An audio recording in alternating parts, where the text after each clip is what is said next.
사막 한복판에서 저는 믿을 수 없는 광경을 목격했습니다. 여러분, 혹시 생각해 보신 적 있나요?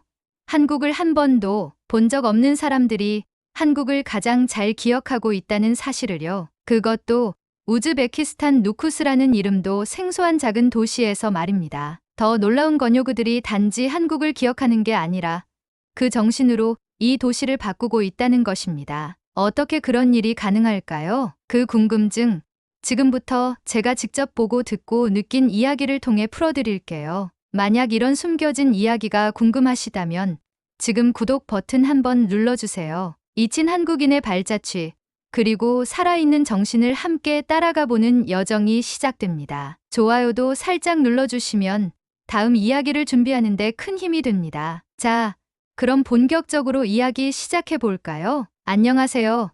저는 나탈리 정이라고 합니다. 프랑스에서 활동하는 다큐멘터리 감독이고 입양아 출신입니다. 어릴 적부터 제 뿌리에 대해선 늘 막연한 궁금증이 있었죠. 왜 나는 다른 아이들과 다르게 생겼을까?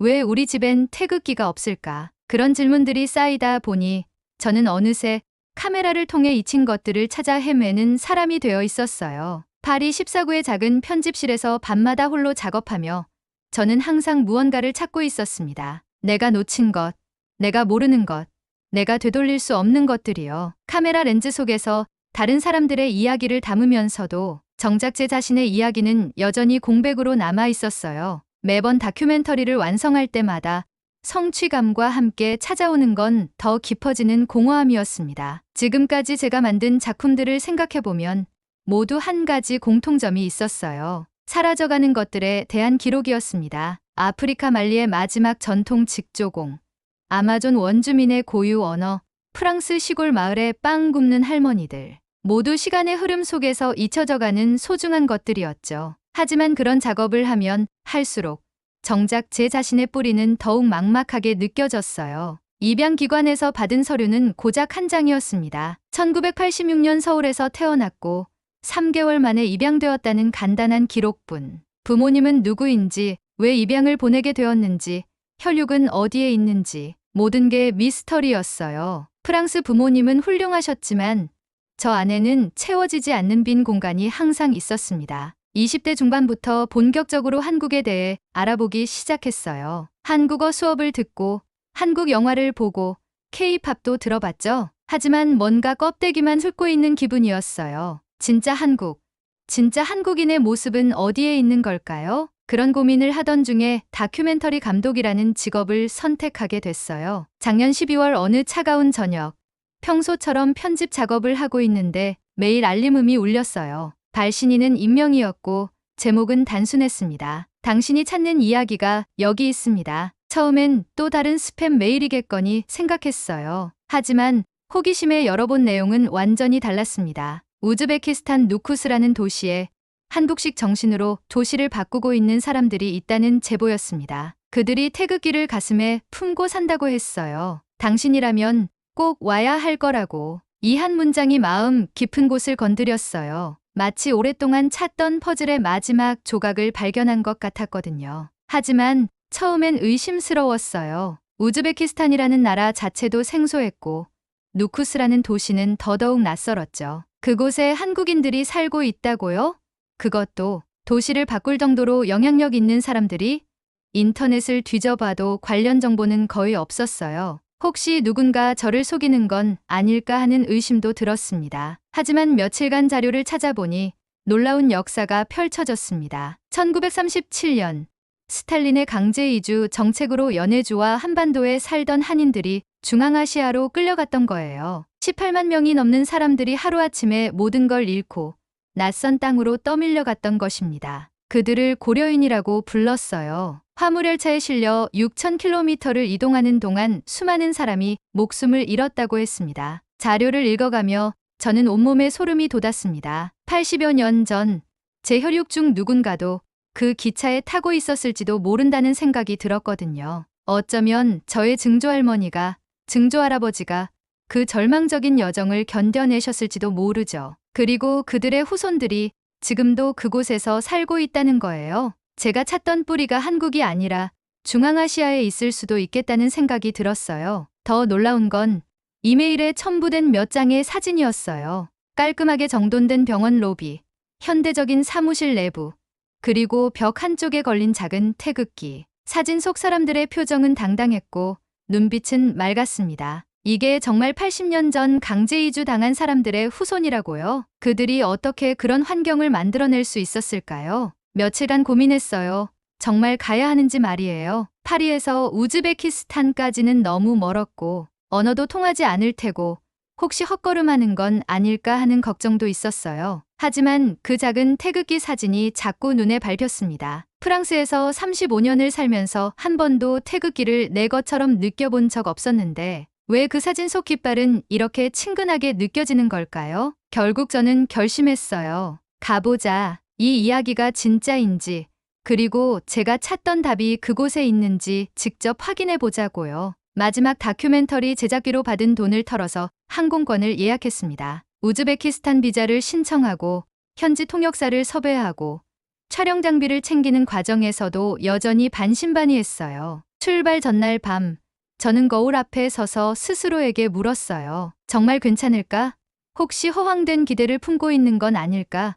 실망만 하고 돌아오는 게 아닐까? 하지만 이상하게도 마음 한편에는 설렘이 있었어요. 마치 오랫동안 기다린 만남을 앞두고 있는 것 같았거든요. 파리 샤를드골 공항에서 이스탄불을 거쳐 타슈켄트까지 12시간. 비행기 창밖으로 보이는 풍경이 점점 낯설어졌어요. 유럽의 푸른 들판이 중동의 사막으로 바뀌고 다시 중앙아시아의 황량한 대지로 변해갔습니다. 타슈켄트 공항에 도착했을 때는 이미 현지 시간으로 새벽 2시였어요. 타슈켄트에서 하룻밤을 보내고 다음 날 아침 일찍 누쿠스행 버스를 탔습니다. 16시간, 말도 안 되는 거리였어요. 버스는 낡았고 도로는 울퉁불퉁했고 승객들은 대부분 현지인들이었습니다. 저 혼자만 동양인이면서도 외국인인 것 같았어요. 버스 창밖으로 펼쳐지는 건 끝없는 모래와 메마른 관목들 뿐이었습니다. 간혹 작은 마을이 나타나곤 했지만 대부분 낡은 건물들과 먼지투성이 길뿐이었어요. 정말 이런 곳에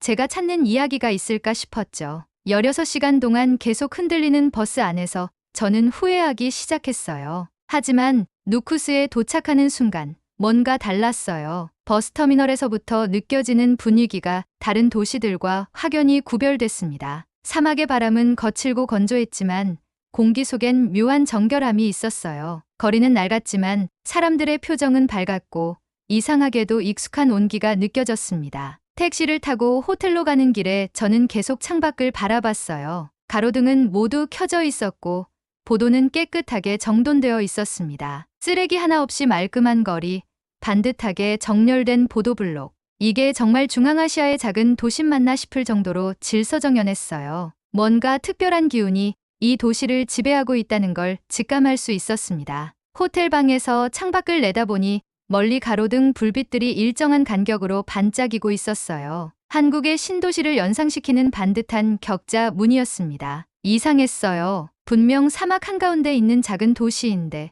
왜 이렇게 체계적으로 정돈되어 있는 걸까요? 그날 밤, 저는 설렘과 긴장으로 쉽게 잠들 수 없었어요. 다음 날 아침, 첫 인터뷰 대상인 정올렉 병원장을 만나러 갔어요. 시립병원이라고 했는데 입구에서부터 깜짝 놀랐습니다. 한국의 대형 병원을 연상시키는 깔끔한 외관, 잘 정돈된 주차장, 그리고 무엇보다 질서정연하게 들어가는 사람들의 모습을 보고 정말 여기가 중앙아시아 맞나 싶었어요. 로비에 들어서는 순간 저는 작은 충격을 받았습니다. 깨끗한 대리석 바닥, 밝은 조명, 체계적으로 배치된 안내 데스크, 접수 창구에는 번호표 시스템이 있었고 환자들은 조용히 자신의 차례를 기다리고 있었어요. 간혹 들리는 것은 작은 기침 소리나 속삭이는 대화뿐이었습니다.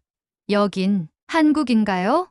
저도 모르게 그렇게 중얼거렸어요. 접수 데스크의 간호사는 환자 한 분 한 분께 정중하게 인사했어요. 나이 드신 할머니가 서류를 제대로 작성하지 못하자 간호사가 직접 도와드리는 모습도 봤습니다. 환자들도 서로를 배려했어요. 몸이 불편한 분이 오시면 자연스럽게 자리를 양보하고 아이를 동반한 어머니에게는 먼저 순서를 내어주기도 했어요. 복도 곳곳엔 한글과 우즈베크어, 러시아어로 쓰인 안내판이 있었고 벽면엔 청결과 질서를 강조하는 포스터들이 붙어 있었습니다. 무엇보다 놀라운 건 이 모든 게 자연스러워 보였다는 점이에요. 억지로 만들어진 질서가 아니라 이미 몸에 밴 습관처럼 느껴졌거든요. 마치 모든 사람이 똑같은 매뉴얼을 공유하고 있는 것 같았어요. 정 병원장을 처음 본 순간 저는 묘한 친근감을 느꼈어요. 50대 중반 정도로 보이는 그는 단정한 셔츠에 깔끔하게 빗은 머리, 그리고 정중한 인사.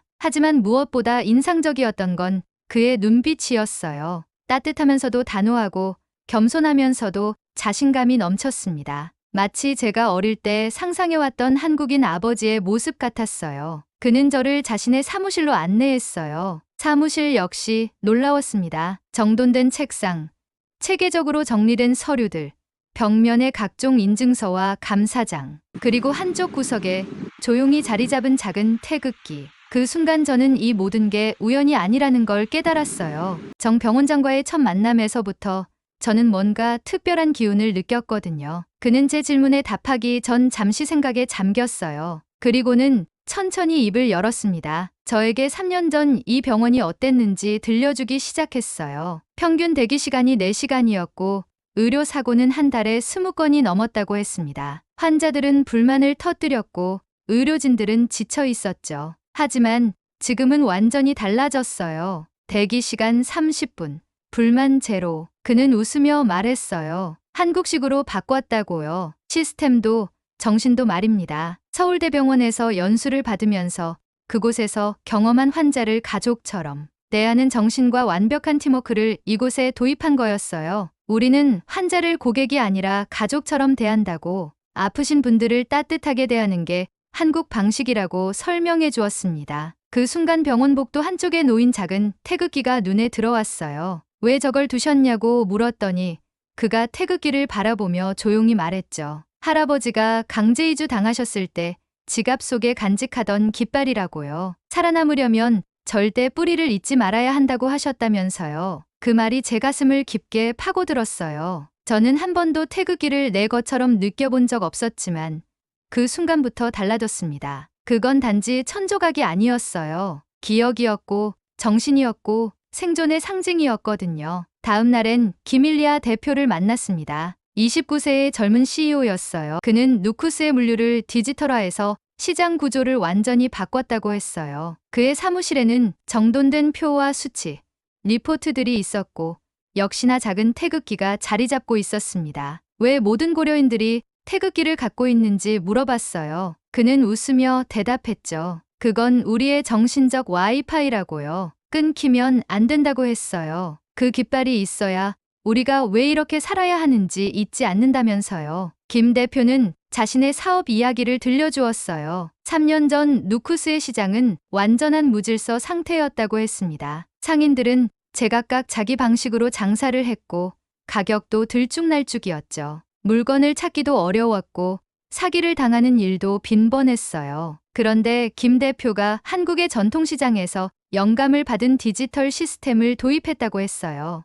모든 상점에 QR코드를 붙이고 가격을 투명하게 공개했습니다. 고객 리뷰 시스템도 만들었죠. 상인들에게는 정직한 장사의 가치를 설명했고 고객들에게는 합리적인 소비를 할 수 있는 환경을 제공했어요. 처음엔 반발이 심했다고 했습니다. 기존 상인들은 왜 번거로운 시스템을 도입해야 하냐며 불만을 토로했죠. 하지만 6개월 후 결과는 놀라웠어요. 시장 전체 매출이 40% 증가했고 고객 만족도는 90%를 넘어섰습니다. 사기 신고는 거의 제로가 됐죠. 김 대표는 말했어요. 한국의 정신은 단순한 근면함이 아니라고요. 그건 신뢰를 바탕으로 한 시스템이고 모두가 함께 잘 살기 위한 철학이라고 했습니다. 그래서 자신도 그 정신을 이곳에 심고 싶었다고 하더라고요. 며칠이 지나자 저는 이 도시의 구조 자체가 한국의 정신으로 움직이고 있다는 걸 체감하게 됐어요. 정신은 눈에 보이지 않지만 분명히 존재했습니다. 병원에서,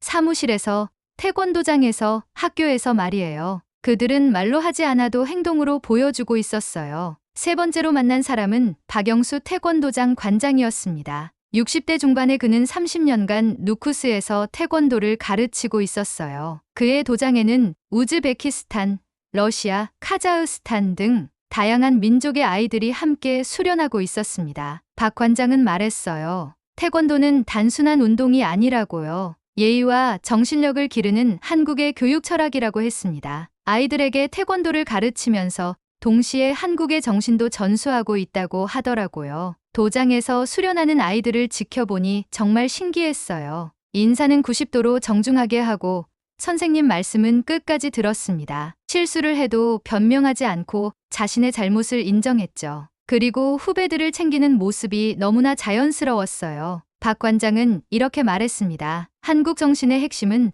상하 관계에서의 예의와 동료 간의 배려라고요. 이 두 가지만 제대로 배워도 어떤 사회에서든 훌륭한 사람이 될 수 있다고 했어요. 그래서 자신은 태권도를 통해 그 정신을 전파하고 있다고 하더라고요. 하지만 그렇게 감동적인 순간만 있었던 건 아니었어요. 촬영한 영상 일부가 SNS에 공개되자 일부 익명의 댓글들이 올라오기 시작했거든요. 왜 고려인들만 띄워주냐? 우린 뭐냐?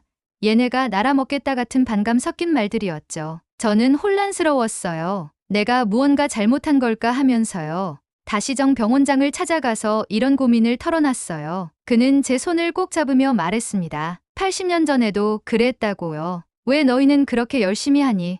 왜 눈에 띄냐며 질시를 받았다고 했어요. 그때도 우리는 똑같은 결론을 내렸다고 하더라고요. 잘해서 미안하다는 말은 하지 않기로 했다고요. 대신 모두를 돕기로 했다고 했습니다. 그는 조용히 이어 말했죠. 누군가 칭찬받는 걸 싫어하는 사람도 있다고요. 하지만 우리가 보여줘야 한다고 했어요. 우리는 혼자 잘 되는 게 아니라 함께 잘 되기를 바라는 사람들이라는 걸 말입니다. 실제로 정 병원장은 다른 민족 의료진들에게 무료로 연수 기회를 제공하고 있었어요. 김일리아 대표도 자신의 시스템을 다른 지역 상인들에게 무상으로 전수하고 있었죠. 박영수 관장 역시 경제적으로 어려운 아이들에게는 무료로 태권도를 가르치고 있었습니다. 그들의 말이 제 모든 고민을 날려버렸어요. 정말 그들은 혼자만 잘 살려는 게 아니었거든요. 자신들이 가진 좋은 것들을 나누려고 노력하고 있었습니다. 네 번째 인터뷰는 누쿠스 대학교에서 이뤄졌어요. 그곳에서 한국학을 가르치는 최은영 교수를 만났습니다. 그녀는 40대 초반의 지적이고 우아한 여성이었어요. 강의실 벽면에는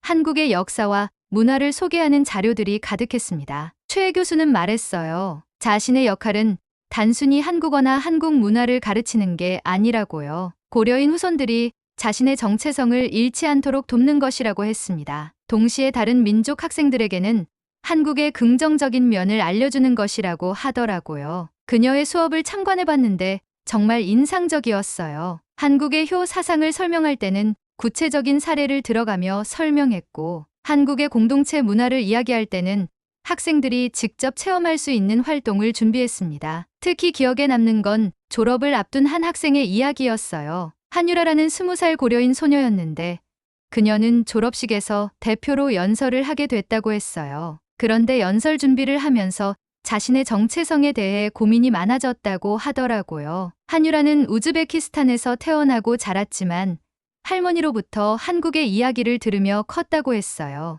하지만 정작 한국에 가본 적도 없고 한국어도 서툴렀죠. 그런 자신이 과연 한국인의 후손이라고 말할 자격이 있는지 의문이 들었다고 했습니다. 최 교수는 그런 한유라에게 이렇게 말해줬다고 해요. 한국인이 되는 건 혈연이나 국적의 문제가 아니라고요. 한국의 정신과 가치를 마음에 품고 실천하는 것이라고 했습니다. 그리고 한유라는 이미 그 정신을 몸에 익히고 있다고 격려해줬다고 하더라고요. 드디어 졸업식 날이 왔어요. 한유라가 무대 위에 올라 졸업 연설을 했습니다. 그녀는 작은 태극기를 꺼내 들고 말했어요. 할머니는 항상 말씀하셨다고요. 너의 조국은 널 모르지만 넌 조국을 기억해야 한다고 했다면서요. 그리고 자신은 오늘도 태극기를 보며 묻는다고 했어요. 나는 오늘 자랑스러운 후손이었는가 하고 말입니다. 그 순간 교수님들이 모두 일어나 기립박수를 보냈어요. 저는 렌즈를 통해 그 장면을 담으며 눈물이 멈추지 않았습니다. 정말 감동적이었거든요. 그들에게 한국은 단순한 조상의 땅이 아니었어요. 삶의 기준이자 정신적 나침반이었습니다. 촬영 마지막 날, 김일리아 대표는 저에게 작은 태극기를 건넸어요. 이건 단순한 기념품이 아니라고 했습니다. 연결고리라고 하더라고요. 이제 저도 그들의 이야기를 아는 사람이니까요. 파리로 돌아와서 편집 작업을 시작했을 때 저는 비로소 이해하게 됐어요. 이 사람들이 태극기를 가슴에 품고 사는 이유를요. 그건 자부심이고 책임이고 삶의 기준이었습니다. 그들에게 한국 정신이란 더 나은 사람이 되려는 끊임없는 노력이었어요. 편집실에 앉아 저는 마지막 내레이션을 녹음했습니다. 여러분, 이 이야기는 단순한 성공 스토리가 아니라고 말했어요. 이건 인간 정신의 위대한 증명이라고요. 0.3%의 사람들이 도시를 바꿨다고 했습니다. 그들이 한국처럼 일하고 한국처럼 살아가면서 보여준 건 단순한 근면함이 아니었어요. 그건 정신이었고 철학이었고 미래였습니다. 그들의 눈에는 늘 하나의 질문이 있었어요. 나는 오늘도 한국인의 후손으로 부끄럽지 않게 살았는가 하는 질문이요. 이 다큐멘터리가 그 정신을 여러분에게도 전해드릴 수 있기를 바란다고 했습니다. 그리고 그 정신이 여러분의 오늘에도 작은 용기를 주기를 바란다고 말했어요. 이 이야기가 마음에 닿으셨다면 좋아요 한번, 구독 한번 눌러주세요. 여러분의 관심이 더 많은 잊힌 이야기를 세상에 전할 수 있게 합니다. 그리고 댓글로 남겨주세요. 여러분은 어떤 정신을 품고 살아가고 계신가요? 지금까지 한국이 품격이었습니다. 시청해주셔서 감사합니다.